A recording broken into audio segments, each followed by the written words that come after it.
And then we're going to move on now to the last presentation of our day. I want to introduce to you Shelly Wallingford, who's the Credentialing Manager with the National Environmental Health Association. She's located today in Denver, Colorado. She and her co-author, Christyl Tate, have put this presentation together, and Shelly is going to actually make the talk today. We're very interested to hear about the history of sanitarians, which I don't know much about, and how Dr. John Snow influenced them. Please, Shelly, go right ahead. Great, thank you, Mike. So hello, everyone, and as Mike said, I'm Shelly Wallingford with the National Environmental Health Association, NEHA, and I'm going to talk a little bit about sanitarians. Or sometimes, as we like to refer to them, as environmental health specialists. We've heard a bit today about John Snow and how he has impacted a wide range of professions and scientific studies. To cap it all off, I'm going to give a brief historical perspective of how the world of sanitarians, or environmental health specialists as myself, evolved, with a slight focus on water, related events and regulations, and what we can look forward to in the future.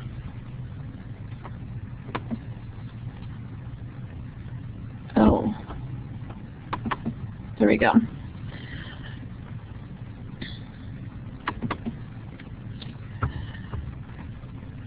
So as you can see, there was awareness about sanitation and steps to control it way back in ancient Rome. So this list goes way back. But with the fall of Rome, many of the practices were lost, and it wasn't until the 13th century that sanitation practices started routinely being seen again across England and Western Europe. And you can see, you know, from this list, there's definitely lots of things with sanitation and cleaning and making sure that you didn't get waste with water or food or in your other living environment.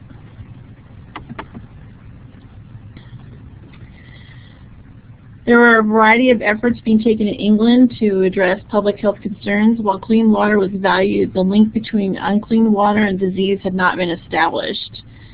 The good news is that when the New World was being discovered, explorers brought some of the new practices with them.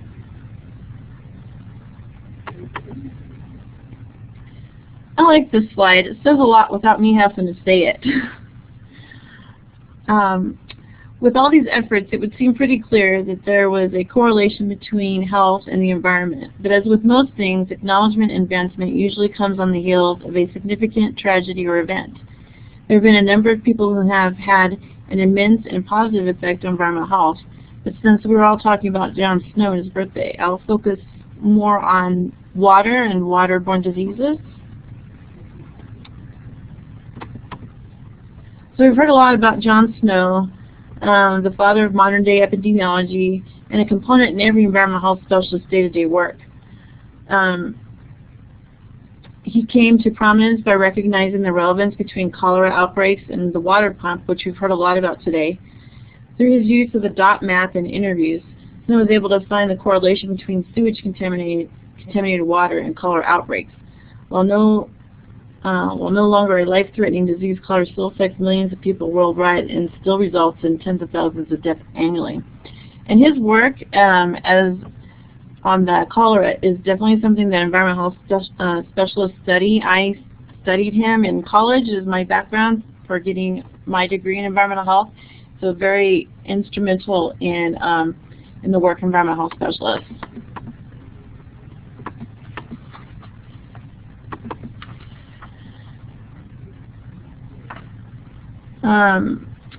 A 100 years later, over in the colonies, the correlation between illness and dirty water was being established and regulated. In 1610, Jamestown, Virginia enacted the first sanitation law of the colonies. So this is an example of it. Well, it's a little hard to see. One of the main topics of this law is water. It talks about what is considered dirty water, where to throw out your dirty water, and how to keep well water clean. And there was definitely an issue with that as cities were growing and people were getting cramped into smaller spaces and trying to figure out how to protect their water supply and get rid of waste. Over the next 150 years, many sanitary laws were developed and put into effect, from the creation of the U.S. Public Health Service to nuisance laws to milk inspections, sanitarians, and there was work was continuing to be defined and expanded. Much of the first recognition between the environment and the health was the responsibility of physicians, or focused on milk and food products. Around the time of the New York Metropolitan Health Act, septic systems were being designed in France to treat waste from homes. These systems were first brought to the United States around 1881, and another element of sanitation was implemented. To this day, septic systems and their effect on the environment and human health are regulated by environmental health programs.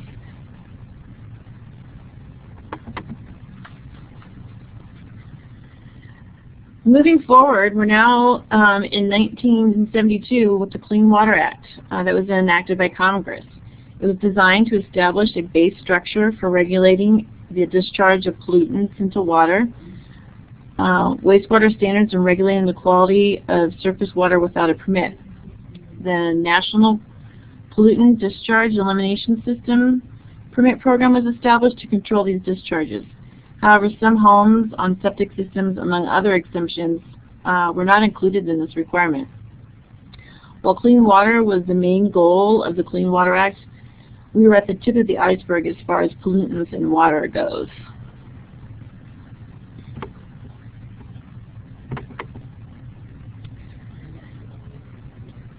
So now we're talking about Love Canal. And remember when I said that the environmental health is often grown through disaster? Well, one of the most impactful moments in environmental health came in Love Canal in Niagara Falls, New York. This community brought to national attention a new element in water quality and environmental health. 21,000 tons of very toxic waste in a location with high rainfall and negligent oversight is a recipe for disaster. And I'm sure a lot of us remember it, and I studied it in school. You know, the construction of this neighborhood and schools and housing, along with inadequate contaminant systems, led to a quick and extensive spread of the chemicals. A whole host of disease and medical issues arose. In addition, the response efforts led the then President Jimmy Carter to call a federal health emergency, and this was the first time in American history that emergency funds were used for something other than a natural disaster, which is quite unfortunate.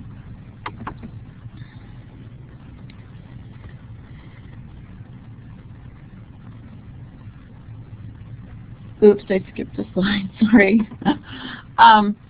So as the general population today, so if you ask the general population today about the word sanitarian, they usually think about the sanitation worker, also known as like the trash man, or maybe the janitor, someone who cleans your office building. And while solid waste and cleanliness and sanitation is very important, it is not a full description of the job. And as the role of sanitarians grew over the years, as you can see from the history, the title became a little bit more limiting than descriptive. And while there are still some traditionalists out there that like to be called sanitarians, the shift today is towards environmental health specialists. This is also evident in the shift of the main credential that NEHA offers from registered sanitarian to registered environmental health specialist.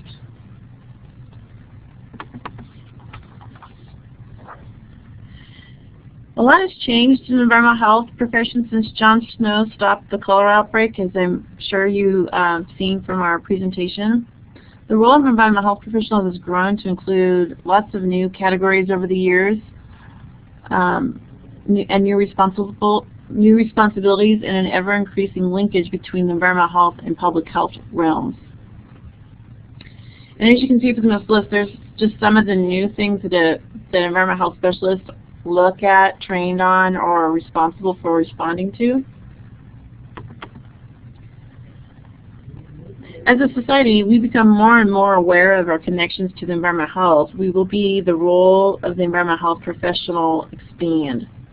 Right now, we are just starting to investigate and prepare for extreme weather as a result of climate change, vectors and pathogens going to areas where they have never been seen before, GMOs and the world's food supply, and we are just starting to tip our toes in the pool of nanotechnology and what that might mean for our environment, pathogens, and just public health in general. Wherever the future may lead us, the environmental health workforce is grateful to recognize John Snow today and the work that he did. That was the basis for all environmental health professionals. And that was all I had on my presentation, and I thank everyone for their time. And if anyone has any questions, please let me know. Thank you very much, Shelly. I appreciate it, and I appreciate your talk. I certainly learned a number of things. Are there any questions for Shelly? Are there any comments? I see some applause emoticons. Thank you very much. I still can't get over that. It tickles me. Very good. And as Lindsay said, I will now substitute environmental health specialist for sanitarian. I think it's a good change. It's a very good change. Yeah. Thank you. Okay. Don't see any other questions. Oh, good. There's your contact information. Excellent. Excellent. Well, thank you. I think that we have now completed our presentations, and I just want to again thank you all for attending, and thank the people who worked together to put this together, particularly Dendra Best and John Cook. It's certainly been a lot of fun for me, and I thank you all for attending. We hope that you will also attend the Twitter Fest that we're having, on Friday on his birthday. We want you to gather around the Broad Street Pump, and if you know anything about Twitter, you know to use the hashtag, as you can see on the slide, hashtag Broad Street Pump.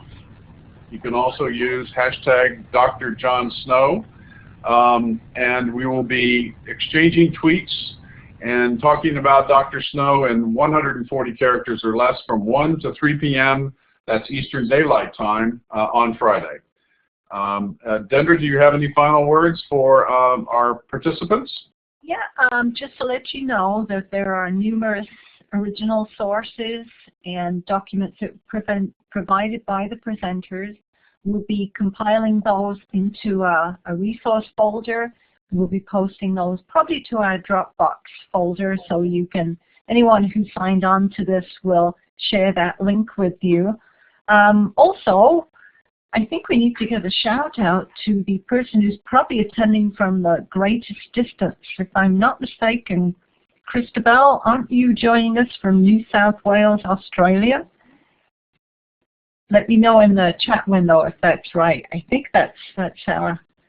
And I have no idea what time in the morning it is there, but I know it's fairly early. I think they're 14 hours ahead of us.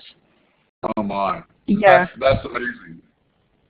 Yeah, it's now 5:15 in the morning. Thanks everybody. I really enjoyed the presentations, and yeah, it was fun to take part. I think John Snow's work is very important, and it's part of the fundamentals of our industry, and I'm just really thrilled to have been able to take part. So thanks everybody to organizing. It was really great.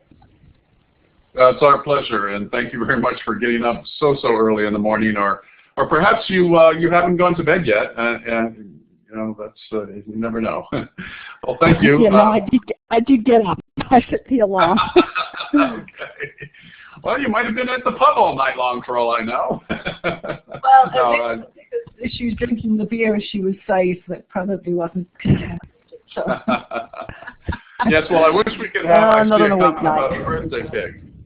A birthday cake, and we wish we could serve everybody a piece of birthday cake, but we cannot over the internet. We can't quite do that yet. But I thank again everyone for participating, and Dendra, I think we're ready to sign off. I don't see there's your microphone back on. If you would like to say goodbye. Yeah, thank you, everybody. Again, we'll add you all to our e-list. I did just want to do one quick plug for those beautiful images from the filamentous bacteria. Later in May, we are hosting a workshop, a lab workshop on the identification of filamentous. So if you want to see them in all their beautiful original glory, we'll let you know when that is. Thank you, everybody, and thank you, Mike. You're welcome. It's my pleasure, everybody. Have a great day.